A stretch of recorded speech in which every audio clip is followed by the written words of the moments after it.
Halo semuanya, perkenalkan saya Devi Priscilia dengan NIM 111242008 akan mempresentasikan tugas besar 2 mata kuliah Bahasa Indonesia.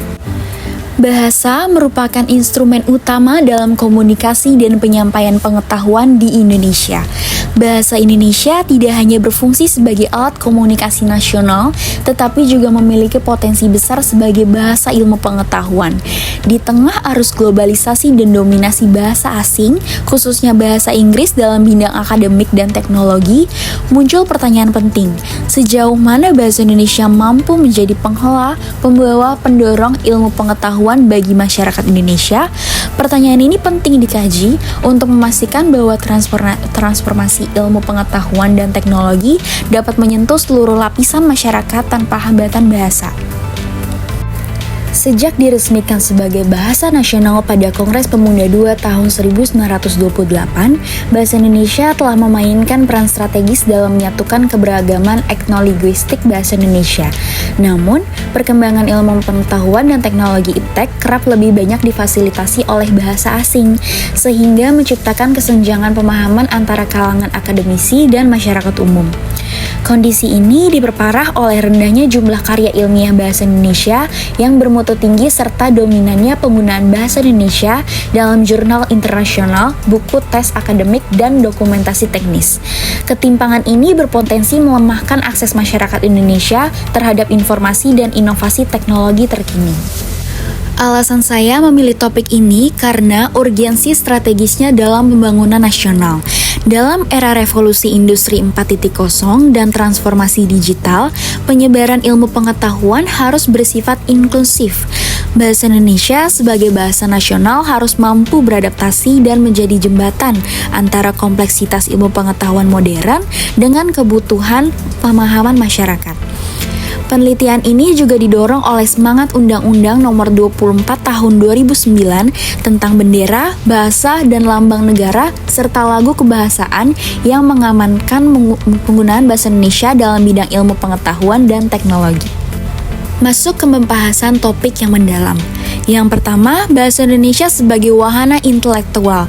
Bahasa bukan sekedar alat komunikasi, tetapi juga alat berpikir.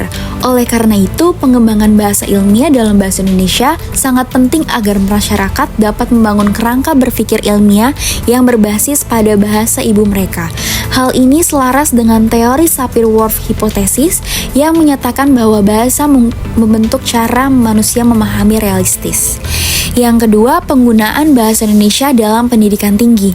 Di sejumlah universitas, masih banyak mata kuliah yang menggunakan buku referensi asing tanpa adanya terjemahan resmi.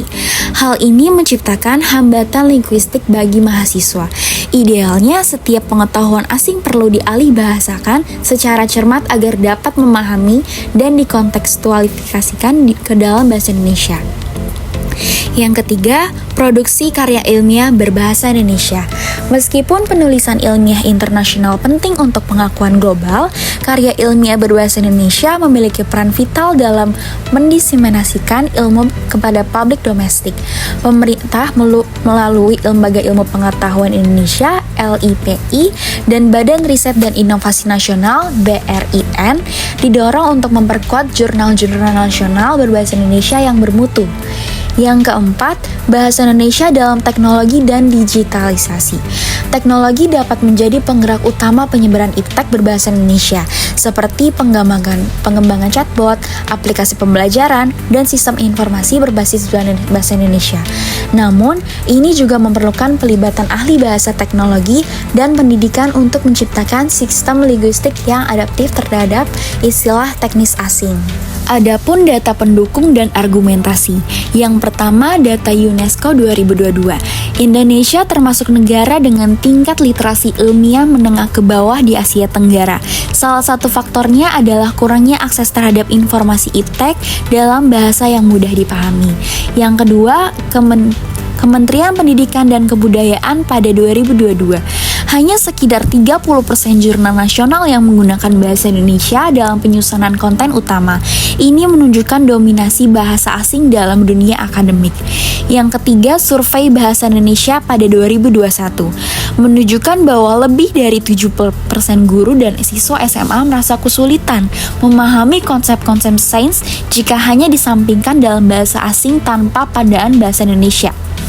Yang keempat, argumen teoritis. Menurut Basil Bernstein 1971, bahasa adalah saran reproduksi pengetahuan dan kekuatan sosial. Jika IPTEP hanya disampaikan dalam bahasa asing, maka masyarakat akan mengalami eksklusi linguistik dari kemampuan. Kesimpulan dari presentasi kali ini, bahasa Indonesia memiliki potensi strategis sebagai penghola ilmu pengetahuan di Indonesia, baik sebagai medium pembelajaran, penyebaran informasi, maupun pembangunan literasi ilmiah nasional. Namun, potensi ini belum dimaksimalkan karena minimnya kebijakan penerjemahan, lemahnya produksi literatur ilmiah dalam bahasa Indonesia, serta rendahnya kesadaran akan pentingnya bahasa nasional dalam pengembangan IPTEK. Harapan saya untuk kedepannya, yang pertama, pemerintah harus menetapkan regulasi yang mewajibkan penerbitan karya ilmiah berbahasa Indonesia serta dengan publikasi internasional.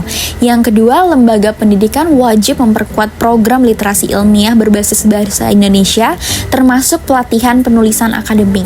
Yang ketiga, lembaga bahasa dan litbang harus mengembangkan glosarium istilah ilmiah yang seragam dalam bahasa Indonesia untuk semua cabang ilmu.